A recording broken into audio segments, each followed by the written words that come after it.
Vamos para a nossa aula de processamento de imagem. Na aula passada, nós vimos o processamento de imagem na radiologia convencional. Nós vimos que a gente precisa de um chassi. Esse chassi contém o ecrã, que é a tela intensificadora de imagem, e ali a gente vai colocar dentro desse chassi o nosso filme radiográfico. Esse filme é uma película virgem que vai ser exposta à radiação. Quando é exposto à radiação, esse filme ele contém uma imagem latente, que precisa passar por uma processadora. Ali a gente vai ter químicos, a gente vai ter o revelador e o fixador que vão revelar essa imagem, fixar essa imagem. Depois vai passar pelo processo de água para limpar aquelas substâncias restantes que ficaram, os resíduos, e depois pelo processo de secagem para que essa radiografia ela saia sequinha lá para a gente poder manusear ela. Bom, na radiologia convencional, nós precisamos de um filme e nós precisamos de uma processadora para processar a imagem. Demanda tempo, demanda espaço, porque a gente precisa de uma câmera escura, onde vai ter essa processadora. Esse filme ele só pode ser retirado de dentro do chassi no escuro. Então, demanda tempo, demanda espaço. E a gente não pode manusear a imagem porque é uma imagem cópia impressa. A partir do momento que a gente fez, não tem mais como modificar. A gente precisa repetir o exame se por acaso não der certo. Hoje a gente vai ver o processamento da imagem na radiologia digital. Existem dois tipos de radiologia digital, a CR e a DR. A CR é radiologia digital indireta. CR, radiologia digital indireta.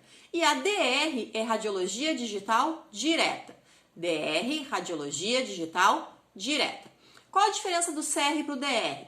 O CR precisa de uma placa de leitura, precisa de um cassete semelhante a um chassi, enquanto que o DR não precisa, tá? Então, o CR vai precisar de uma placa de leitura semelhante a um chassi e o DR não.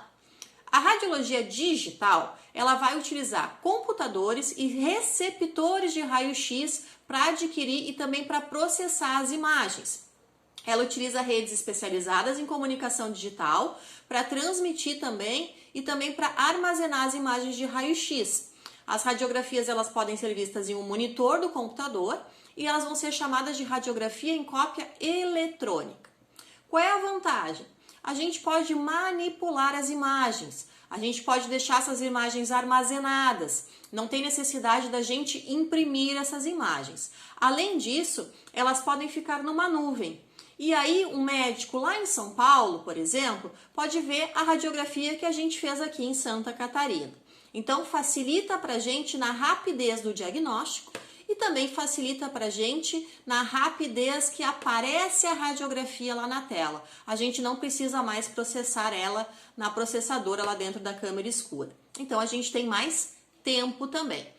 Se estima que a gente consiga fazer, enquanto a gente faz um exame de radiologia convencional, contando com a parte lá da processadora, que a gente consiga fazer de 5 a 6 exames digitais, porque a gente não precisa ir até a câmera escura para revelar esse filme, né? Então, mais rapidez aí, mais agilidade.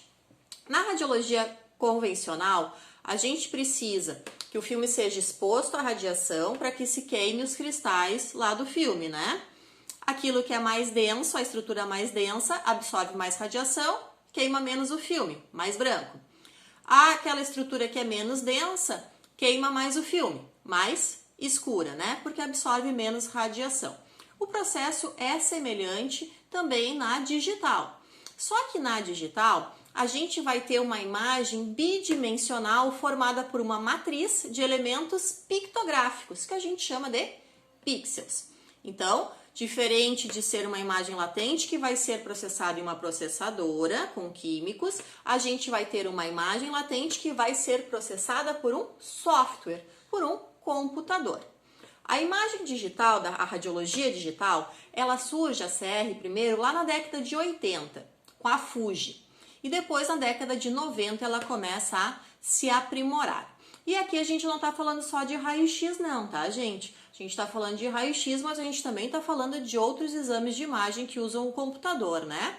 Lembra aí para mim pelo menos 2 que usam computador para processar a imagem. Tomografia e mamografia também. Perfeito. Nós temos a tomografia, que é digital, né? Computadorizada. E nós temos a mamografia digital, que está aí entre as mais modernas, né? Então, o que mais que a gente pode falar? Vamos falar da CR hoje, tá? Da indireta. Então, nós precisamos ter um chassi, uma placa de leitura. Essa placa de leitura vai ser exposta à radiação. Depois disso, a gente vai pegar essa placa de leitura, vai levar até um leitor, tá? Até uma espécie de scanner. Esse scanner vai ler essa placa e aí vai passar para o computador a leitura, né? E aí, através da matriz, através dos pixels, através de cálculos matemáticos que o software vai fazer, a imagem vai aparecer para nós lá na tela do computador. A gente precisa, antes de colocar essa placa de leitura lá dentro do nosso scanner, fazer o cadastro do paciente. Então, a gente cadastra o paciente, coloca para fazer a leitura, né, desse chassi, dessa placa de leitura, e aí vai lá aparecer a nossa imagem no computador, lá com o nomezinho do paciente. E aí a gente pode modificar, né? A gente pode cortar a imagem, a gente pode aumentar o contraste, a gente pode diminuir o brilho, a gente pode colocar a letrinha E ou a letrinha D, né? Se foi, por exemplo, uma mão direita ou uma mão esquerda. Então, a gente consegue fazer uma manipulação de imagens, diferente da convencional, que a gente não consegue manipular, ok? Então tá. Gente, assim, ó, aula curtinha, tá? Só pra gente começar a ter uma noção. Na próxima aula, a gente vai ver a DR. Vamos falar mais um pouquinho da CR e vamos ver também a DR, tá? Radiologia digital indireta e radiologia digital direta. Diferença, agora nós trabalhamos com computadores, com imagens que podem ser manipuladas, com menos radiação e com mais rapidez na hora de fazer o nosso exame, ok? Espero vocês às 7h30 lá no Zoom para nossa aula ao vivo. Até lá, tchau, tchau!